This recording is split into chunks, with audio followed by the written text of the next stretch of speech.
Olá a todos, boa tarde. Nós estamos esperando aqui que todos os participantes entrem aqui no Zoom e começaremos aqui em alguns segundos, só esperando estabilizar aqui o número de participantes. Bem-vindos. Esse é o webinar do quarto trimestre, referente ao quarto trimestre do nosso fundo Core, aqui, Fundo de Renda de Energia, o PICE 11. Muito obrigado por terem entrado aqui. É um prazer tê-los todos aqui. Sempre o número de participantes crescente, né? É bacana ver o engajamento dos investidores.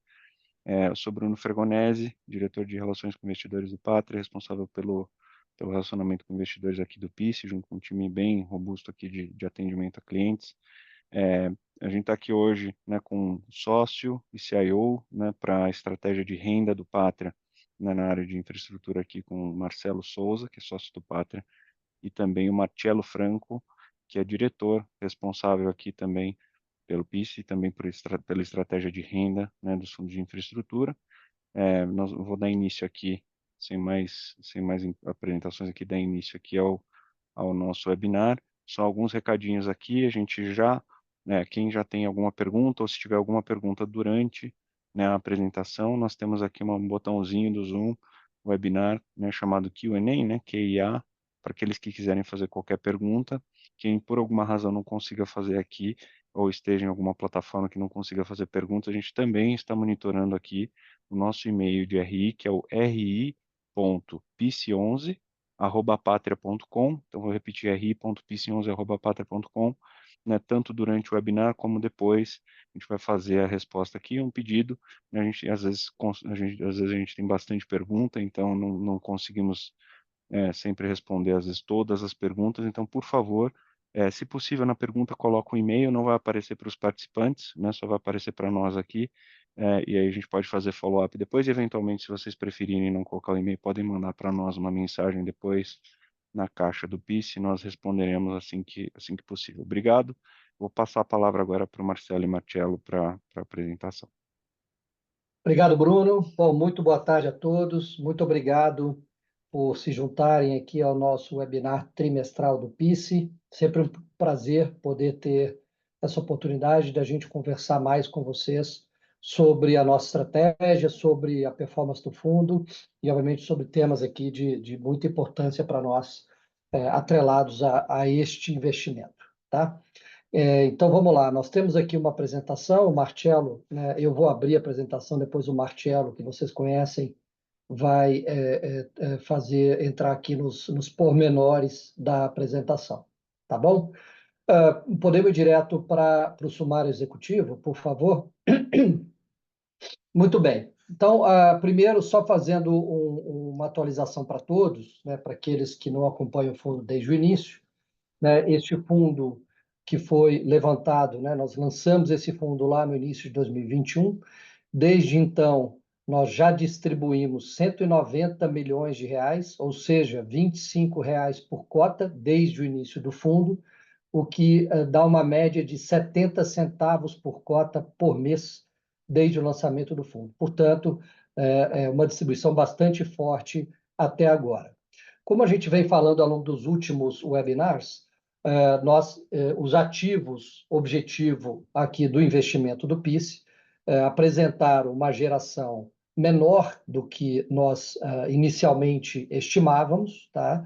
Por esta razão, foram feitas atualizações nas certificações de 3 especialistas em certificação de geração eólica no Brasil e no mundo. Depois nós vamos dar mais detalhes para vocês. Essas certificações ficaram prontas, então essa é a primeira, de primeira mão nós estamos trazendo aqui o resultado dessas certificações para vocês, e essas certificações atualizadas demonstram uma redução na expectativa de geração desses projetos em comparação ao estudo de viabilidade lá atrás, que foi no momento pré-construtivo dos projetos, os projetos ainda não operavam, né? Então demonstra uma redução, mas ainda assim demonstrando uma melhora na geração dos projetos em comparação à geração efetiva recente dos projetos, tá? Então, nós vamos dar mais detalhes para vocês sobre isso. Então, aqui uma novidade, uma informação importante que nós estamos trazendo para vocês. Em função disso, nós, então, estaremos fazendo uma distribuição nos próximos 3 meses menor do que estávamos fazendo, ou seja, de R$ 25 por cota.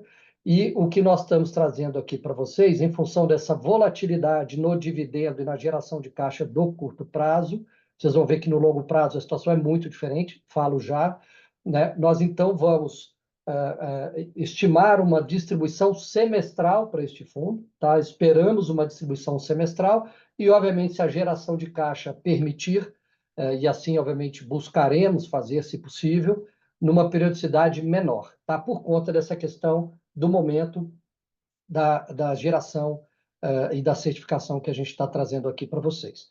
No entanto, é muito importante lembrar a todos, né? Este fundo investiu no portfólio de ativos eólicos, né, da CARE, através de uma estrutura de debêntures, ou seja, não foi investimento em equity, mas sim em dívida, tá? Com fluxo totalmente contratado, né? Então, ou seja, é uma remuneração de inflação mais, ou seja, dívida contratada, e à medida que você tem um menor serviço dessa dívida no curto prazo para o fundo, essa dívida vai capitalizando e em algum momento futuro será pago para o fundo. Então, existe sim uma prorrogação, mas no final, todos os mecanismos de proteção do fundo, e nós traremos isso aqui em mais detalhes para vocês também, para que todos entendam, os mecanismos de proteção dessas debêntures para o fundo protegem o retorno contratado, ou seja, expectativa sim de continuar recebendo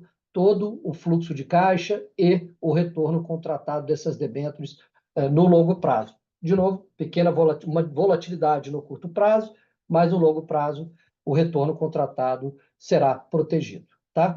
Muito bem. E olhando para a situação atual do fundo, né, e das cotas, ou seja, hoje, dado que as cotas de mercado elas estão com um desconto de 49% em relação à cota patrimonial, né, isso no fechamento aqui de 15 de abril, lembrando que a cota patrimonial é a que melhor deveria refletir o valor futuro a ser recebido, né, dessa dívida, então, portanto, tem aqui um desconto. Isso significa que existe, então, um retorno implícito à cota de mercado hoje de inflação mais 12,7%, ou seja, um retorno significativamente maior do que a própria NTNB ou outras debêntures de infraestrutura, de novo, levando-se em consideração a cota de mercado. Tá bom? Muito bem. Então, com isso, ou seja, esse é o resumo do que a gente vai passar aqui com vocês em mais detalhe.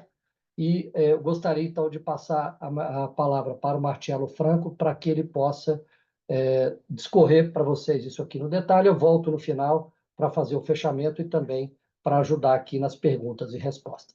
Marcelo, por favor. Obrigado, Marcelo. Obrigado a todos aqui que estão participando do nosso webcast. É sempre um prazer estar aqui com vocês. Eu vou usar as próximas páginas aqui tanto para relembrar alguns dos nossos investidores de como é que funciona a estrutura do nosso projeto, quanto para dar atualizações de performance histórica e esperada para esses ativos e falar um pouco sobre o nosso instrumento. Tá? Eu estou vendo aqui que alguns participantes já fizeram uma série de perguntas aqui e eu acredito que uma boa parte dessas perguntas que já estão aqui estão aqui no chat, a gente vai acabar endereçando elas ao longo da apresentação e aí no final a gente aproveita para esclarecer dúvidas finais, tá, gente? Então, acho que só para fazer um recap aqui e colocar todo mundo na mesma página, né, o que é a estrutura dos projetos investidos pelo PISE, tá? Então, é um portfólio de 3 projetos eólicos localizados na região Nordeste, projeto Serrote, Serra do Mato e Afonso Bezerra, então aqui talvez bem no centro desse quadrado no meio da página. E quem são os principais stakeholders, né? Então, o acionista desses projetos, né, que são de fato o dono dos projetos é a Care Brasil, tá? A Care é uma empresa francesa que atua no setor de energia renovável, eles atuam em mais de 20 países e eles são focados especificamente nesse trabalho de descarbonificação da matriz energética global. E a operação deles do Brasil é uma operação super importante para a Care no mundo, tá? É um dos investimentos mais relevantes que eles fizeram aqui e eles são bastante comprometidos com o nosso país e com esses projetos que que eles desenvolveram aqui, tá? O Pátria também é investidor desses projetos, mas aí na qualidade de debenturista, né? No qual nós fizemos um investimento via debênture e mezanino. A gente vai falar um pouco mais lá na frente da estrutura das nossas debêntures, né? E a gente tem também o Banco do Nordeste como também financiador desses projetos. Eles são financiadores via dívida sênior, tá? Então essa é a estrutura. A tecnologia das turbinas é da Vestas, que se não a melhor, uma das melhores tecnologias de turbina eólica do mundo, né? E o principal comprador de energia aqui é a CEMIG, tá? E do ponto de vista do trabalho de geração, que é o que a gente vai falar um pouco na próxima página, né? A expectativa de produção de energia, a gente trabalhou aí com certificadores nacionais e internacionais para fazer a avaliação do que é a geração esperada desses projetos, tá, pessoal? Então, dado isso, falando um pouco da estrutura geral, passando para a próxima página, a gente queria falar um pouco então sobre a atualização de geração, né, que foi um pouco do que o Marcelo indicou inicialmente, tá? Então, dado que esses projetos já estão operacionais aí, cada um deles entre 2 a 3 anos, o trabalho que a gente fez agora foi basicamente reavaliar o que é a geração esperada de energia desses projetos para os próximos 20 anos, tá? E o resultado dessas novas análises, ainda sujeito a alguns refinamentos que a gente tem feito, mas já com uma visibilidade bastante precisa, a gente espera que a geração futura pelos próximos 20, 30 anos dos projetos vai ser um pouco menor do que a gente imaginava inicialmente, tá? Então, quando a gente olha para o gráfico do lado direito da página, a gente esperava uma geração que ia variar entre 180 e 230 megawatt médio, no consolidado para os 3 projetos, né, arredondando os números aqui, e agora a gente espera algo com uma geração entre 160 e 200 megawatt médio, tá? Olhando para os novos estudos que foram feitos. A geração histórica no ano de 2023 foi de 175, né? Então a gente ficou aqui talvez dentro, no limite inferior do que seria o intervalo esperado de geração, tá? Então, o que a gente queria passar de mensagem para vocês aqui é que essa geração histórica, na média, deve melhorar ao longo dos próximos 20 anos, tá? Por outro lado, ela provavelmente não deve atingir a geração que era esperada inicialmente. Pode atingir a geração esperada inicialmente? Pode, isso é possível, mas quando a gente olha para os estudos, quando a gente olha o que é a média esperada, né, é esperado que a gente fique aí em torno dos 200 mega médio. Tá bom, pessoal? Acho que esse é o principal elemento que vale a pena a gente trazer para a discussão aqui para vocês. O que também é importante a gente falar, que é o que está descrito na próxima página, é que essa geração ela pode variar tanto no intra-ano, né, no mês a mês, como ela pode variar também interanualmente, né, ao longo do tempo. A gente trouxe aqui para ilustrar para vocês, né, como é que fica a geração realizada de 2023 comparado com a nova faixa de geração das certificações atualizadas, vocês veem que existe uma aderência relativamente boa do que foi ocorrido em 2023 vis-à-vis a nova faixa, né? Mas vocês veem que, dado a sazonalidade do projeto, tem períodos do ano que a geração é esperada que ela seja mais baixa, tem períodos do ano que é esperada que ela seja um pouco mais alta, né? E pode estar sujeito a alguns efeitos que não são recorrentes, né? Um exemplo deles aqui é o efeito do curtailment, né? O que é o curtailment? É basicamente um pedido de restrição de geração que o operador nacional do sistema pode fazer, por exemplo, quando eles estão executando programas de manutenção na rede de transmissão, né? Isso em 2023 impactou a geração, principalmente no mês de setembro, que é um mês importante, onde espera-se o pico de geração, né? E naquele mês de setembro, se a gente não tivesse tido curtailment, a gente teria gerado algo muito próximo do que seria o P50, por exemplo, específico para aquele mês, tá? Então, existe esse ponto, então a geração ela tende a flutuar, né? Mas na média a gente espera que ela deve convergir para a geração de longo prazo que a gente indicou na página anterior, tá? Outro ponto importante que vale a pena mencionar é que, além da sazonalidade mensal, existe também uma variação interanual, né? E isso, de certa forma, está relacionado aí com a velocidade do vento. Então, a gente trouxe aqui do lado direito dessa página para ilustrar para vocês a velocidade média de vento dos últimos 20 anos comparado com a geração histórica, né? Então, com a velocidade de vento histórica, tá? Então, quando as barrinhas estão azuis é porque a velocidade média do vento foi um pouco acima da média de 20 anos, quando as barrinhas estão roxas é porque ela foi um pouco abaixo da média de 20 anos, né? Então você vê que pega os últimos 10 anos, por exemplo, né, de 2012 a 2016 foram anos que o vento foi bom, foi um pouco acima da média, e os últimos 5 anos aqui do histórico foram um pouco abaixo da média, tá? Então esse é um dos elementos que reflete também por que a geração de 23 dos parques aqui ficou ali mais próximo da banda inferior da geração esperada e não dentro do que seria a média de longo prazo esperado, né? E na próxima página, a gente mostra para vocês, até para conectar com isso, o que aconteceu com os outros parques que estavam ali na região, que estão muito próximos dos parques investidos aqui pelo PIS ao longo dos últimos 10 anos. Então, a gente tentou pegar uma amostra representativa dos parques que estão próximos e a gente fez a seguinte conta, né? Quanto que esses parques geraram ali no ano a ano, vis-à-vis o quanto que era esperado que eles gerassem, né? Então, nos anos ali de 2014 e 2017, na média, esses parques, eles geraram relativamente bem, geraram, né, muito próximo ou acima daquilo que era esperado, e aí a partir ali do ano de 2018 até 2023, os últimos 5 anos gerou um pouco menos, né? Isso também aconteceu aqui com os parques investidos pelo PIS, né? Talvez o ponto que a gente quer tentar mostrar para vocês aqui é que quando o vento está dentro, né, um pouco acima da média geração, ela vem, inclusive, acima do que é esperado, né? E quando o ano está um pouco abaixo da média geração, não só para esses parques, mas os outros parques vizinhos também acontece, tá? Também pode ficar um pouco abaixo do esperado, e por isso que a gente sempre gosta de trabalhar com esse elemento da média de longo prazo, tá?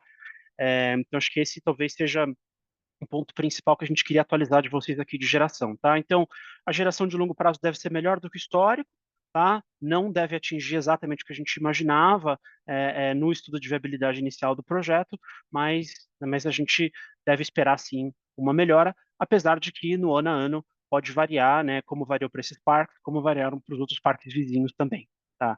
Passando para a próxima página, a gente queria aproveitar também que esse é o webcast de encerramento do ano para dar uma atualização da performance financeira desses projetos, tá? Então, assim, mesmo a gente tendo tido uma geração que, na nossa visão, não era o que nós gostaríamos, era um pouco abaixo do que a gente esperava, de toda forma, do ponto de vista financeiro, houve crescimento nas principais métricas financeiras dos projetos, né? Teve crescimento de receita, teve crescimento de EBITDA, e teve crescimento de fluxo de caixa operacional, tá? Então, acho que esse é um ponto que vale a pena a gente trazer, é uma pergunta que muitos dos nossos investidores fazem com relação à performance operacional dos projetos. Então, dado que as companhias divulgaram as suas demonstrações financeiras recentemente, a gente aproveitou para trazer um resumo aqui e trazer um pouco dos highlights do que foi a performance no ano de 2023, tá? A gente trouxe aqui também o que aconteceu com o endividamento do projeto, né? Então, a gente tem o endividamento sênior, né, que é o financiamento do BNB, que foi amortizado ao longo de 2023, e tem também a nossa debênture mezanino, né, que parte dela foi amortizada e esse fluxo de caixa foi distribuído para os nossos cotistas, e parte do juro que foi acruado das nossas debêntures se incorporou ao saldo, né? Isso faz com que o valor patrimonial da nossa cota aumente, tá? Então, acho que esse é um pouco dos elementos principais aqui da performance de 2023. A gente também tem o nosso relatório gerencial que a gente vai discorrer um pouco mais sobre essas informações, mas aqui para o webcast a gente queria trazer essa visão mais executiva para vocês, tá? Passando para a próxima página, eu queria aproveitar também aqui e lembrar a todos aqui sobre a estrutura do nosso investimento, né? E dado esses elementos que a gente mencionou nas últimas páginas, quais são as expectativas daqui para frente, tá? Então, acho que só para a gente relembrar a todos aqui, né? Então, o PICE investe nesses 3 projetos via debêntures mezanino, tá? Hoje, o saldo dessas debêntures é superior a 800 milhões de reais, ou se a gente tivesse que transformar esse saldo em um número em reais por cota, dá aproximadamente R$ 111 por cota, tá? Então, hoje, se a gente tivesse que receber todo o saldo das debêntures que os projetos emitiram junto com o PICE, é esse valor de R$ 111 por cota, tá? Como que funciona, então, as características dessas debêntures, tá? Então, o vencimento delas é em 2041, tá? A remuneração nessas debêntures é de IPCA mais 7,5, tá? Essa é a remuneração bruta das debêntures, tá? E como é que funciona o perfil de pagamento? Então, essa é uma pergunta que a gente ouve bastante dos investidores, a gente gosta sempre de tentar esclarecer, tá? Então, o juro, ele é sempre capitalizado no principal, tá? Então, todo mês é apurado qual que é o juro equivalente para aquele mês ao valor do IPCA do mês, mais os 7,5%, né, mensalizado, e esse valor ele se incorpora ao principal. tá? Então, todo mês, o principal da debênture ele vai sempre crescendo com o accrual dos juros, tá? E aí, a amortização da debênture acontece via o mecanismo de varredura de caixa, em português, ou o jargão da indústria em inglês, que é o cash sweep. Funciona da seguinte maneira: todo trimestre é avaliado qual que foi o fluxo de caixa naquele trimestre, e uma vez que aquele fluxo de caixa estiver acima de um fluxo de caixa mínimo que está definido na documentação do nosso instrumento, o PIS recebe esse fluxo de caixa. Tá? Por que faz sentido, né, e por que é benéfico isso? Quais são as características desse instrumento para o PIS? É porque o primeiro é que ele tem um risco menor do que o investimento de equity, né, ou do que investimento nas ações do projeto, que a gente tem senioridade na estrutura de capital em relação ao acionista, né? O cash sweep traz um elemento de prioridade no recebimento dos fluxos de caixa, né? Então, primeiro o PIS recebe o fluxo de caixa para depois o acionista receber a parcela deles de fluxo de caixa, e a gente tem o retorno contratado, né? Que é esse efeito do IPCA mais 7,5 bruto, de modo que se o fluxo de caixa por qualquer motivo for um pouco menor num determinado período, né? O nosso juro do IPCA mais 7,5 ele é incorporado ao principal até que a gente possa amortizar ele num período posterior da vida desse projeto, tá? O instrumento também conta com um pacote robusto de garantias e de proteções, que eu vou falar um pouquinho na próxima página, além, né, de governança significativa do Patria como gestor do PIS na operação dos projetos, tá? Então, acho que eu queria só talvez dar esse elemento principal sobre a característica do nosso instrumento de investimento, para a gente ir para a próxima página, até para a gente falar um pouco do que é importante aqui, né? Dado que nós investimos num instrumento de dívida, então a gente tem mecanismos contratuais importantes que mitigam o risco para os nossos investidores e que trazem uma visibilidade bastante robusta do retorno esperado, tá? Então a gente tem um pacote de garantias importante, envolvendo, né, garantia real dos projetos, cessão fiduciária de direitos, a gente tem garantia cruzada entre determinados ativos, e a gente tem também uma opção de venda, né, ou a put option contra a Care Brasil, né, de modo que a gente consegue ter essa visibilidade de que os investidores deveriam receber, né, todo o montante investido ajustado, né, pela remuneração que está contratada, tá? Então, acho que o primeiro ponto que vale destacar aqui é que o valor patrimonial do fundo hoje reflete não só o valor principal das debêntures, mas também todo o juro que não foi amortizado, então tudo se incorpora aqui ao saldo das nossas debêntures e que estão refletidos no valor patrimonial do fundo, tá? E além disso, a gente tem alguns elementos de fluxo de caixa que a gente tem contratado aqui e que e que trazem bastante conforto da visibilidade de amortização desse investimento. O primeiro é que a gente tem uma amortização já contratada para o período de 2027, que é independente do cash sweep, tá? Que ela foi desenhada justamente para trazer fluxo de caixa para o PIS no caso de geração abaixo do esperado, tá? E dado a geração histórica aí dos últimos, né, 2 anos e meio, desde que esses parques entraram em operação, e a nova geração esperada, considerando a nova certificação, significa que tem uma amortização já contratada entre R$ 10 a R$ 20 por cota para 2027, tá? Então esse é um ponto importante, está previsto no nosso contrato que é fluxo de caixa que o PIS deve receber em 2027, independentemente de geração, independentemente do cash sweep que está contratado, tá? Então esse ponto é importante, que dá uma visibilidade de fluxo vindo para o fundo.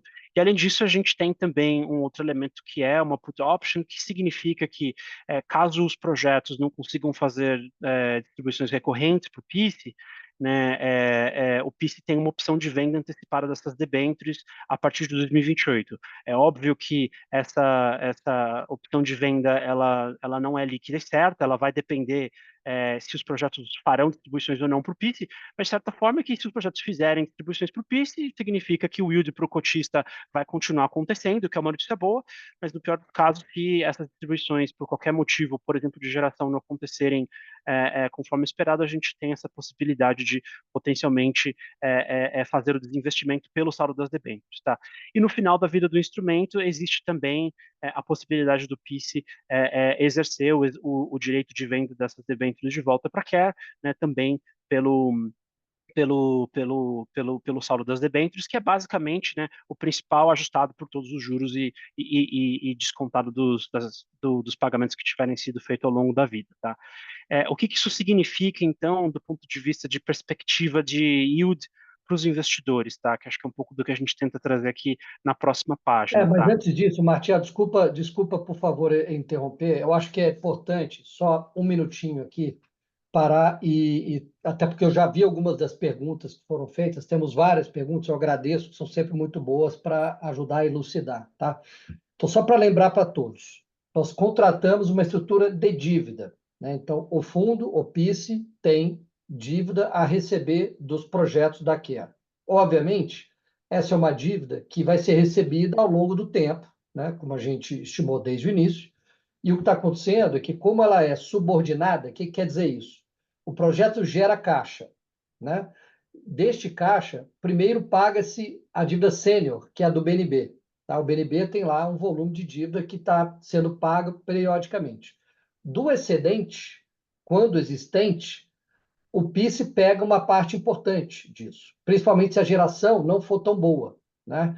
Quando a geração for abaixo do esperado, que é o que está acontecendo, esse caixa excedente ele é muito pequeno ou não existe, o que nos leva a, neste momento, fazer essas reduções que a gente está apresentando para vocês no curto prazo para os dividendos. Lembrando que a gente vem pagando dividendo mensal desde o início do fundo, mas desde o início do lançamento, a gente sempre mencionou todos os materiais que não necessariamente deveria ser mensal, né? Isso foi avisado lá atrás, mas o que a gente está muito confortável, importante trazer para vocês aqui, é que, primeiro, ao longo do tempo, a dívida sênior do BNB ela vai sendo amortizada e vai caindo, então vai sobrando mais caixa, e por isso que ao longo do tempo a gente deverá ver, olhando para o médio e longo prazo, os pagamentos para o PICE aumentando. Então, esse é o primeiro tema, né? Por conta da própria geração de caixa excedente do projeto, mesmo se fosse nos níveis atuais, né? A gente espera que isso melhore, como a certificação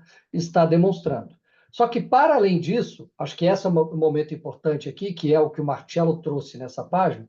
Para além disso, existem outros mecanismos de proteção para além da geração de caixa. Mecanismos esses que também nos levam a trazer aqui a conclusão para vocês que sim, podemos ter, em função dessa estrutura, uma volatilidade no dividendo do curto prazo, mas no longo prazo a gente tem vários componentes de proteção para que a gente receba essa dívida toda, 100% dela, mais os juros acruados e etc., que são essas que estão aqui, que pela primeira vez nós estamos apresentando para vocês, dado a mudança do cenário, da certificação, etc.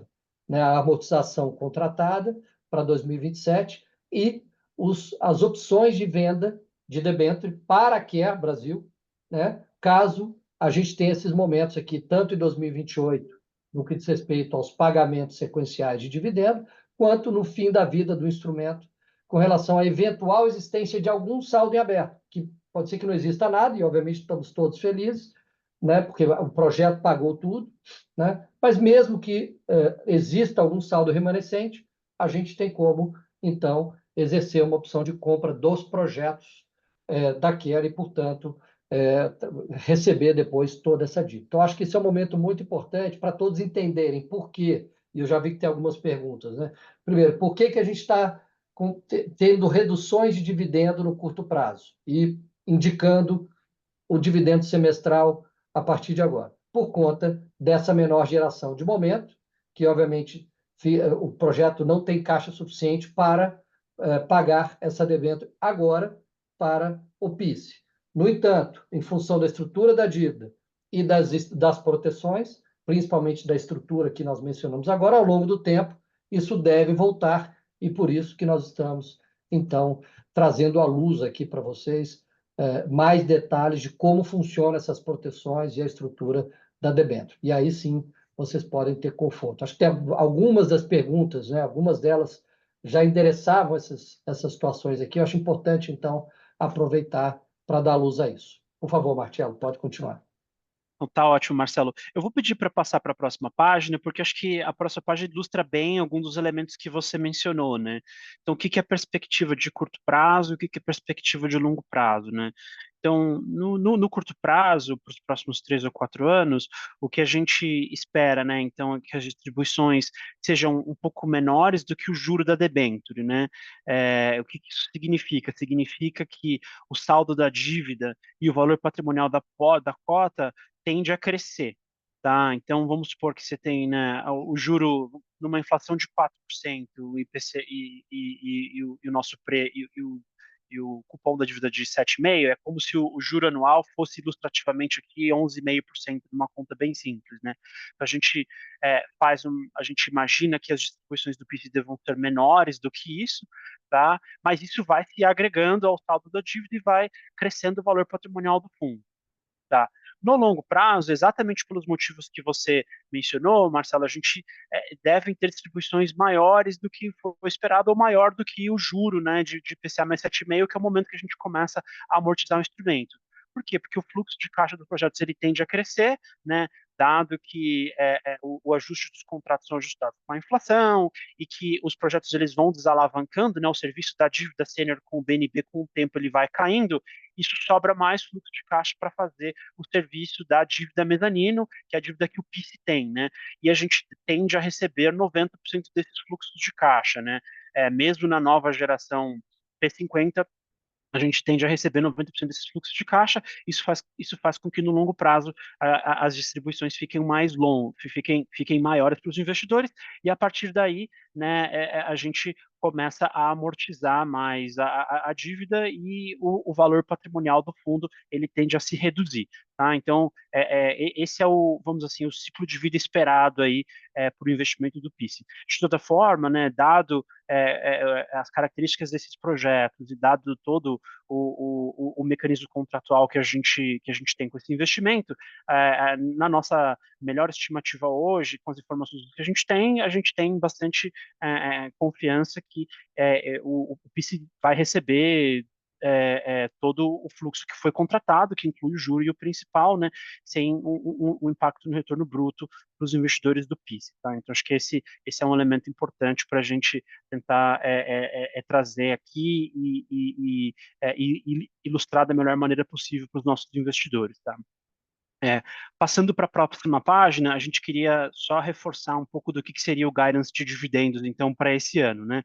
Então, só fazendo um recap aqui com a tabela do lado esquerdo da página, né? Então, contando, pegando do fundo desde o começo, né? Desde março de 2021, quando a gente começou, a gente vinha distribuindo algo em média como 75 centavos por mês por cota, depois no ano de 22 também foi 75 centavos por mês, no ano de 23 foram 56 centavos. Agora, em março, o fundo pagou 30 centavos, e em abril, maio e junho, a gente vai distribuir mais 25 centavos por mês. Tá?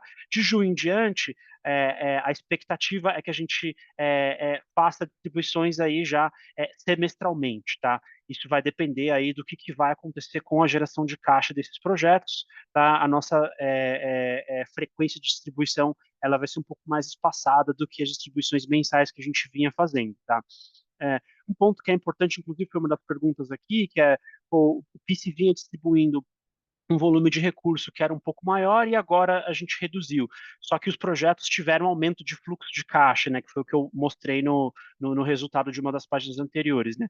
O que aconteceu é que quando esses investimentos foram feitos, né, o projeto tinha algum número, o projeto tinha determinadas contas reservas que estavam desenhadas para fazer o serviço da dívida mezanino.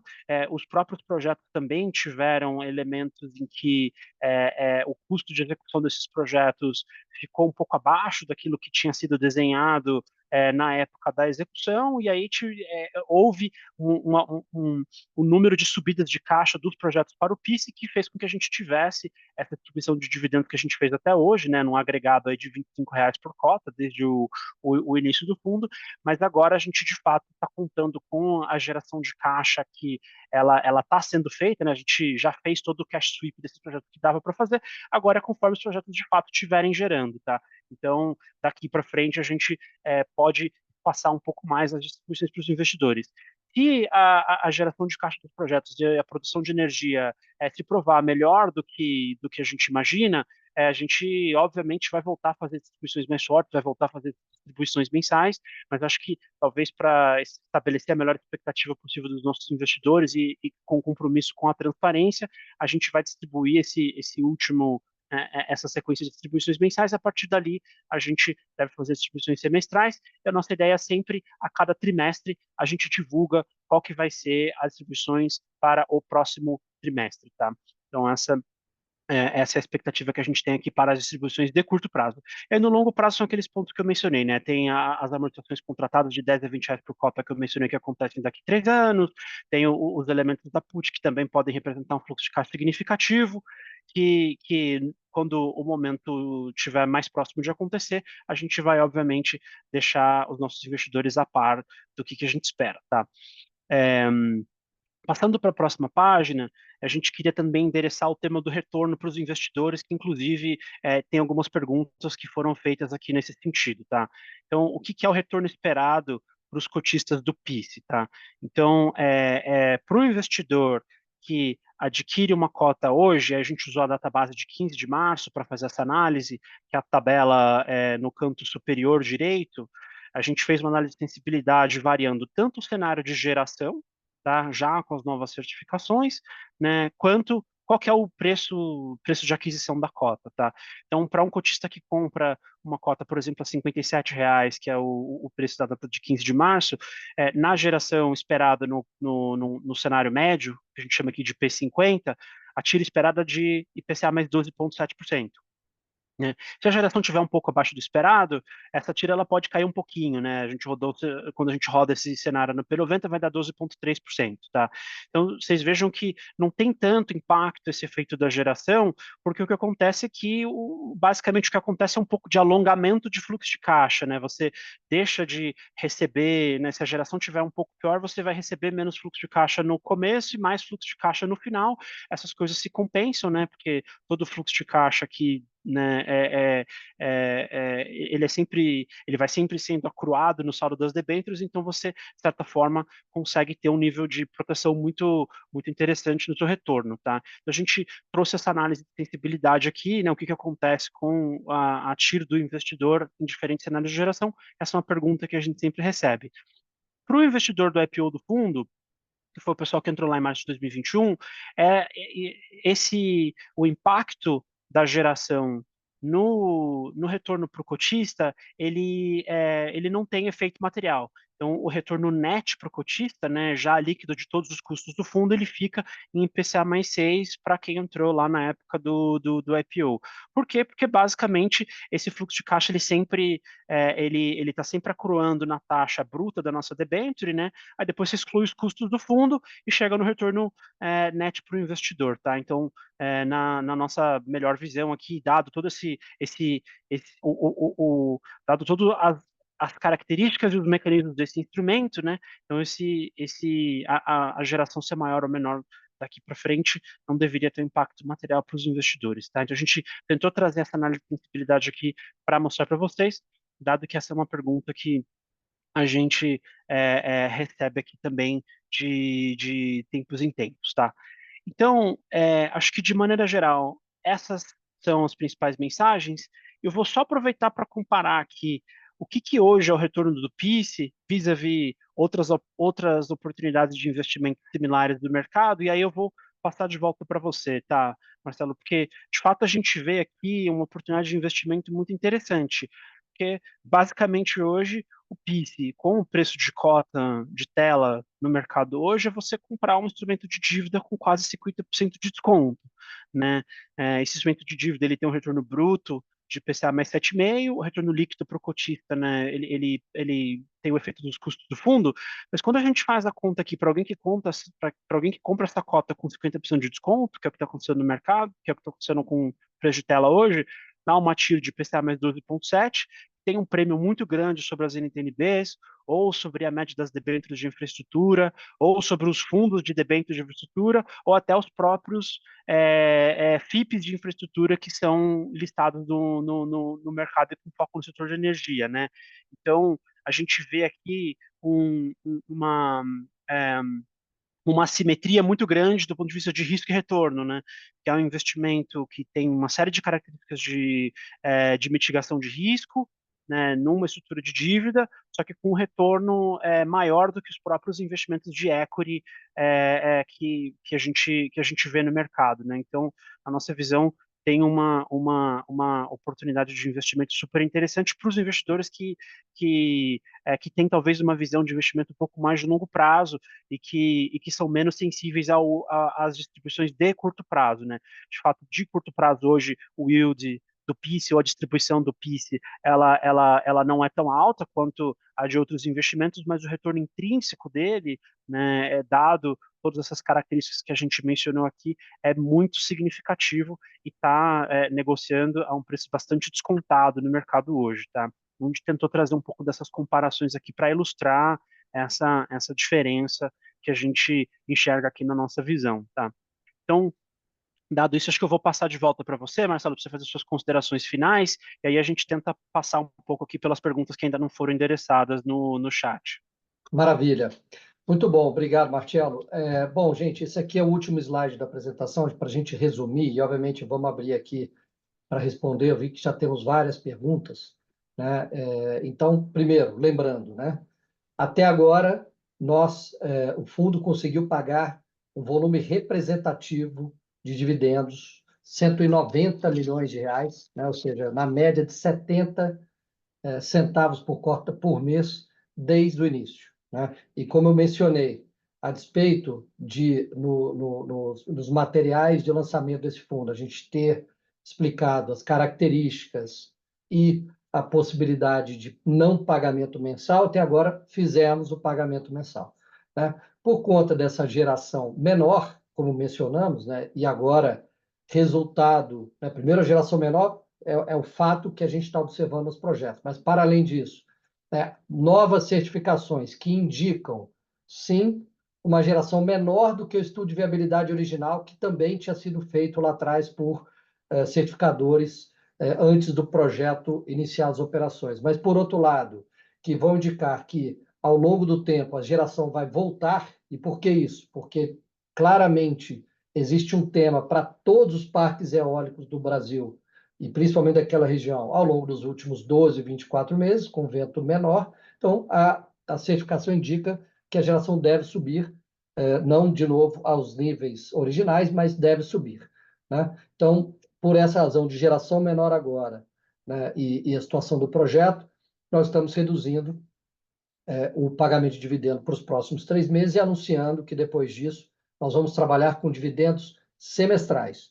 Lembrando que sempre que possível e os fluxos de caixa permitir, nós podemos eventualmente fazer antecipação deste período, tá? E trabalharemos para fazê-lo e etc. Agora, a boa notícia aqui é que a nossa estrutura, que foi aqui explicitada para vocês, contratada nessa dívida mezanino, que tem sim algum nível de flexibilidade, porque ela conta com esse cash sweep, é o que sobrar de caixa para além do serviço da dívida sênior, que é do BNB, deveria ser distribuído para o fundo. Se não tem esse excedente de caixa, não distribui. Mas não distribuir significa que capitaliza para ser pago na frente. Então, quer dizer, tem essa flexibilidade para o projeto, né, por um lado, e, portanto, tem esse risco de curto prazo que a gente está tendo aqui de diminuição do dividendo, mas garante que, no médio e longo prazo, o fundo vai receber todo o saldo, juros e etc. das debêntures aqui contratadas, seja porque o próprio fluxo dos projetos vão ser capazes de pagar, seja porque as garantias e mecanismos de proteção que estão aqui contratados vão fazer o papel dele. Por isso que a gente sempre mencionou para vocês, e aqui foi dito e foi demonstrado, que apesar da gente empurrar um pouco os pagamentos, o retorno contratado pelo fundo, de forma geral, está preservado. Acho que isso é muito importante para que todos entendam, né, as características aqui deste fundo e deste produto. Então, acho que a gente tem aqui uma boa visibilidade disso, né? E tem até uma pergunta aqui colocada por um dos investidores, ou seja, essa queda da geração, ela afeta o risco de crédito das debêntures ou apenas posterga o ritmo do recebimento? A resposta é, ela efetivamente, na nossa leitura, dadas as proteções, apenas posterga o ritmo de recebimento. E, por fim, lembrando que a cota de mercado sofreu bastante, acho que muito por conta das questões macroeconômicas, né? A gente emitiu esse fundo quando a NTNB estava inflação mais 3 e alguma coisa, né? Hoje abriu bastante, mas também, em parte, por talvez essas questões mais de curto prazo que nós enfrentamos aqui no fundo, né? Mas eu acho super importante que todos entendam que no longo prazo nós receberemos, no médio e longo prazo, todo o saldo juros das debêntures contratadas, né? E que, portanto, para quem consegue realmente entender esses mecanismos, vai interpretar que existe, sim, um potencial retorno muito interessante no valor da cota de mercado atual. Tá bom? Então, acho que essas eram as principais mensagens que a gente queria trazer para vocês hoje. Acho que temos algumas novidades aqui, né? Mas, de forma geral, a gente continua tendo uma estrutura bastante robusta e bem protegida aqui nesse nosso instrumento. Com isso, Marcelo, acho que a gente pode começar aqui a responder as perguntas. Acho que a gente ainda tem aqui um tempinho para tentar endereçar uma boa parte delas. É isso, a gente tem aqui uns 10 a 15 minutos. Eu vou passando pelas perguntas que estão aqui no chat, pessoal. Acho que muitas delas a gente acabou passando ao longo da apresentação, então eu vou passar só pelos pontos que a gente de fato não respondeu. Mas se por qualquer motivo a pergunta que você fez, a nossa explicação da apresentação não ficou claro, manda por favor para o nosso time de RI, a gente vai ter o maior prazer de te mandar uma resposta mais escrita, mais detalhada e específica para sua dúvida, tá? Mas talvez muitas das que estão aqui eu não vou ficar repetindo as que talvez a gente já tenha já tenha falado, já tenha endereçado, tá? Tem uma pergunta aqui sobre os PPAs, né? A pessoa pergunta aqui o seguinte, né? Que os projetos eles precisam comprar energia no mercado para fazer frente aos PPAs que foram firmados, né? E se sim, qual que é a diferença do custo entre o preço de energia do PPA e a compra no mercado? Esses projetos, de maneira geral, os PPAs eles compram aquilo que o projeto gerar, tá? Se o projeto gerar menos do que está no PPA, os projetos não precisam comprar energia no mercado para honrar esse contrato, tá? É quase que a metodologia dos PPAs existentes eles compram toda a energia que for gerada até um determinado limite, mas se o projeto gerar menos, não existe penalidade, tá? Então, esse risco da gente estar exposto de gerar menos e ter que comprar energia, e aí se a energia está cara, vai gerar uma consequência financeira ruim para o projeto, é super mitigado aqui na estrutura que esses projetos fizeram do ponto de vista de venda de energia, tá? Deixa eu tentar passar por alguma das outras perguntas que a gente não endereçou aqui. A outra dúvida é se a cota patrimonial reflete a marcação no mercado ou na curva dessas debêntures.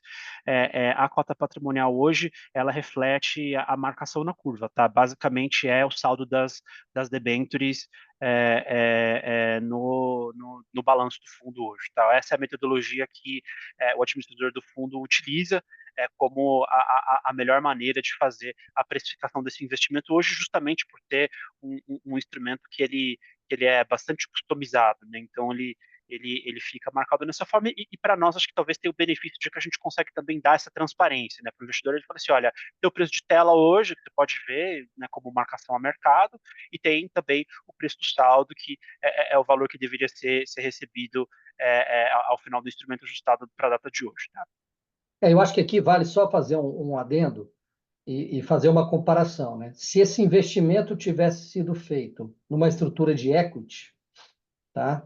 Ou seja, se nós tivéssemos injetado equity nos projetos, ao invés de ter a estrutura de dívida, dado que os projetos vão gerar menos energia do que o originalmente estimado, a gente teria sim uma remarcação da cota patrimonial. Por quê? Porque efetivamente os fluxos futuros para o equity, em comparação com o estimado originalmente, seriam menores, né? O que está acontecendo aqui?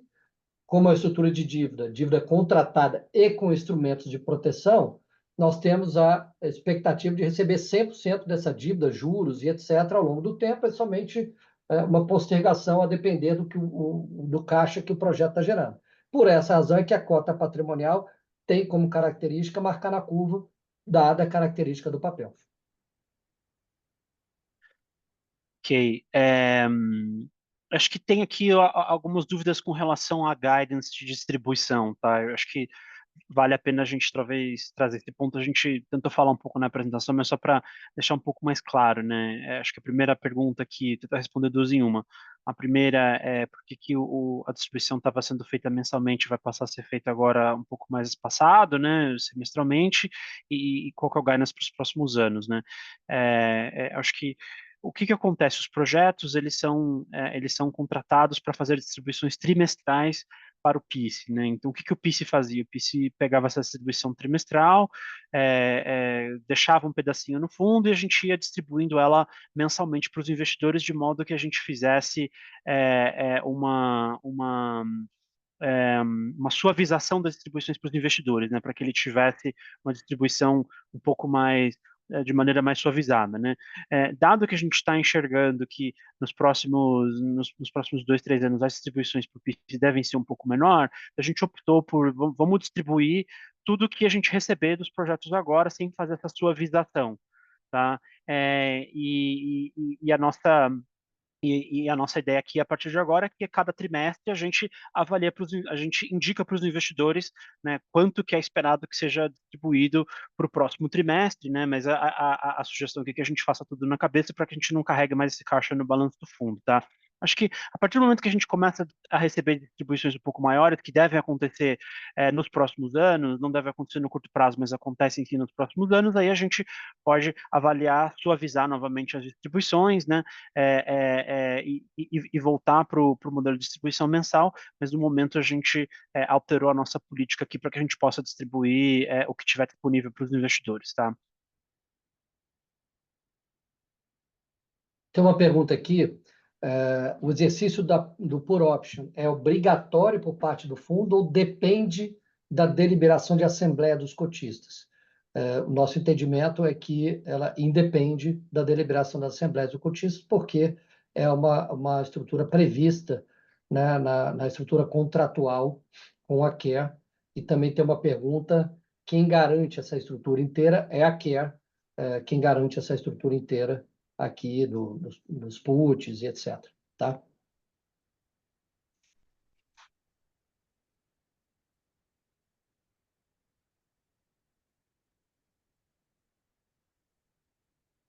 Acho que tem algum conjunto de perguntas aqui sobre crescimento do fundo e novas emissões, tá?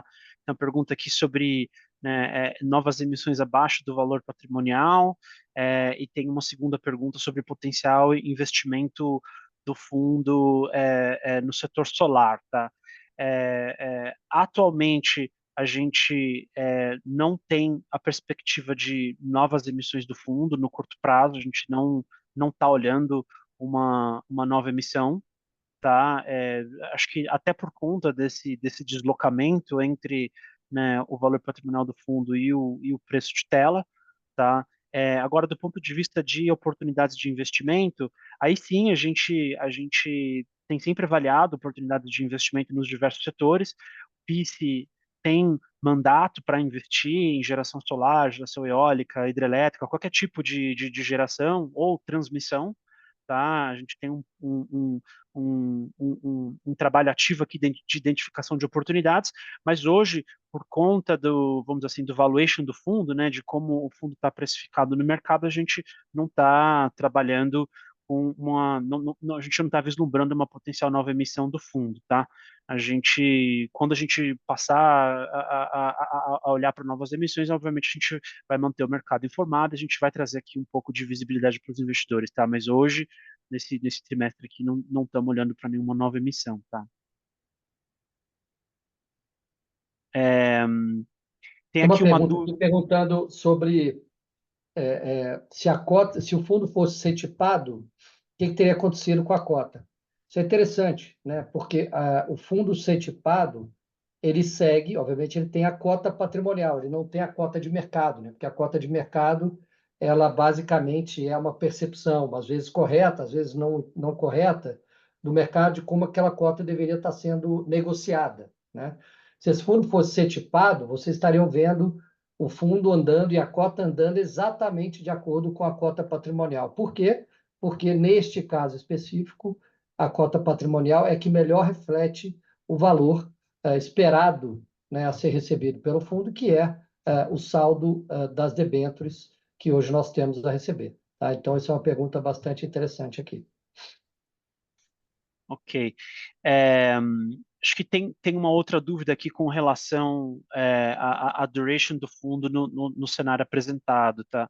A duration do instrumento hoje ela está em aproximadamente 11 a 12 anos, a depender do cenário de geração que você roda, tá? A gente costuma atualizar o número da duration nos nossos relatórios mensais. Então, só para avisar o pessoal aqui, hoje a gente está vendo 12 anos e a gente sempre vai atualizando esse número de tempos em tempos, tá? Tem uma outra dúvida aqui, que é com relação a quem são os controladores finais da Care Brasil, tá? Então, a Care Brasil, ela é controlada por uma entidade que chama Care International, que é a entidade baseada lá em Paris, tá? Que é a companhia francesa, tá? E essa companhia, por sua vez, tem como os investidores os fundadores da companhia, tá? Tem um banco de investimento global e um fundo de investimento de energia renovável francês. Eles têm também um fundo de infraestrutura global que investiu na Care mais recentemente, no ano passado. E eles têm também como um dos seus investidores o Fundo Soberano Francês, tá? Só para dar esse colorido aqui quem que são hoje os principais investidores da Care no mundo.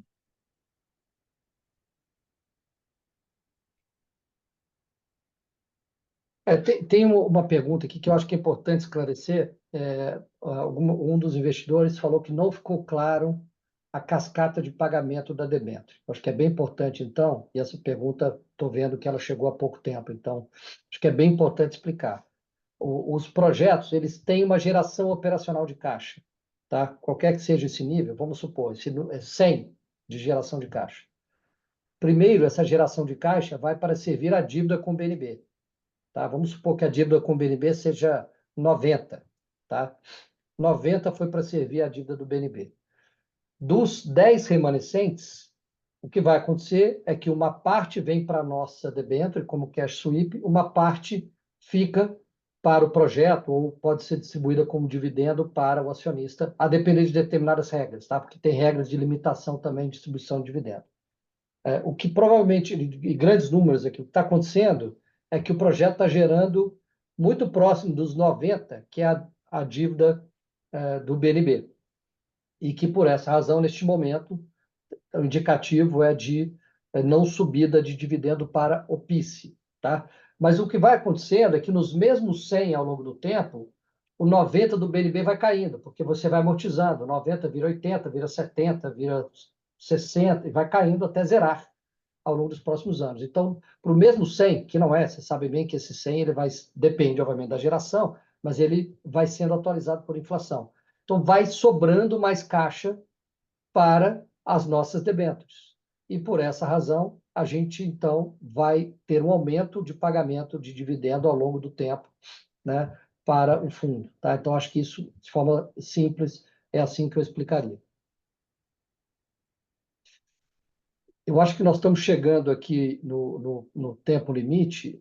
Marcelo, acho que vamos ver se a gente pega mais uma, e aí a gente depois combina, né, de responder as demais por e-mail.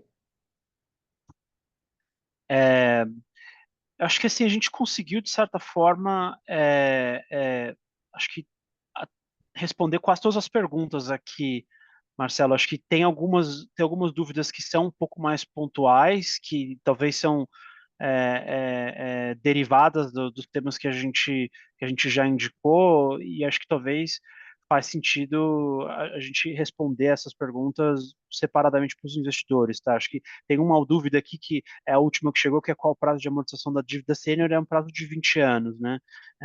E o motivo de que o serviço da dívida sênior, mesmo que ele seja de 20 anos, que é o mesmo prazo que o nosso, o fato do serviço da dívida aí caindo é que é similar a você vai fazer um financiamento imobiliário, por exemplo, né? É, é, é, no primeiro ano você está pagando o juro, né, sobre todo o montante do principal inicial, mas nos anos finais você está pagando o juro só sobre o montante de principal pequeno. Basicamente, a tua última parcela vai ser só aquela última parcelinha ali de principal, acaba sendo uma parcela muito menor, tá? Mas então acho que essa é a lógica aqui, que apesar do BNB ele ter 20 anos, o serviço de dívida dele vai caindo substancialmente ao longo do tempo, tá? Mas eu acho que tem algumas perguntas que são um pouco mais específicas, que o pessoal quer saber detalhes mais específicos, a gente pode responder aqui talvez por escrito, até pelo tempo que a gente tem aqui para poder endereçar mais detalhadamente as perguntas finais. Tá ótimo. Não, pessoal, realmente chegamos aqui no horário. Agradeço bastante. Primeiro, ou seja, tivemos aqui um volume muito grande de investidores se juntando ao webinar, né? Segundo, muito obrigado pela contribuição, né? As perguntas de vocês são sempre muito importantes. O nosso objetivo aqui é ser o mais transparente possível para que todos entendam, né, o que está acontecendo com o fundo, etc.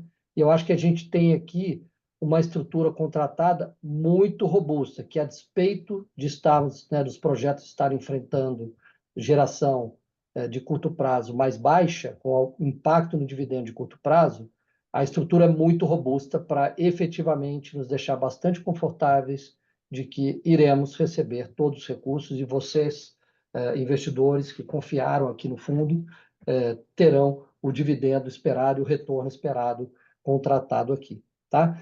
Então, mais uma vez, agradeço a todos pelo tempo e pelas contribuições. Continuamos aqui sempre à disposição de vocês. O Bruno Fregonese já indicou os e-mails e as formas de contato. Estamos sempre aqui para esclarecer o que vocês precisarem e, obviamente, conto com vocês, né, nas próximas interações que nós marcaremos em breve.